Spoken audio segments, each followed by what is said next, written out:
விஜய் வேட்புமனு தாக்கல். பாதுகாப்புக்கு வந்த காவலர் மீது ஆதவ் அர்ஜுனா கார் மோதி எலும்பு முறிவு ஏற்பட்டது. திருச்சி கிழக்கு தொகுதியில் போட்டியிடும் நடிகர் விஜய் சென்னையிலிருந்து விமானம் மூலம் திருச்சி வந்தார். அங்கிருந்து திருச்சி பாலக்கரை பகுதியில் உள்ள அரியமங்கலம் மண்டபம் 2வது அலுவலகத்தில் தேர்தல் அலுவலர் சண்முகையா பாண்டியனிடம் மனு தாக்கல் செய்தார். இதனைத் தொடர்ந்து மரக்கடையில் உள்ள எம்ஜிஆர் சிலைக்கு மாலை அணிவித்து தேர்தல் பிரச்சாரம் மேற்கொண்டார். பின்னர் அங்கிருந்து புறப்பட்டார். தொடர்ந்து அங்கிருந்த ரசிகர்கள் விஜயை பார்ப்பதற்காக வைக்கப்பட்டிருந்த பேரிகார்டை தாண்டி குதித்தனர்.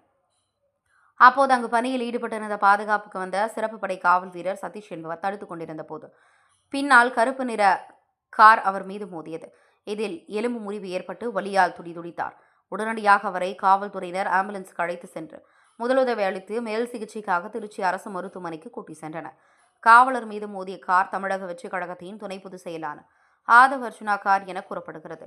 இது தொடர்பாக காவல்துறையினர் தீவிர விசாரணை மேற்கொண்டு வருகின்றனர்.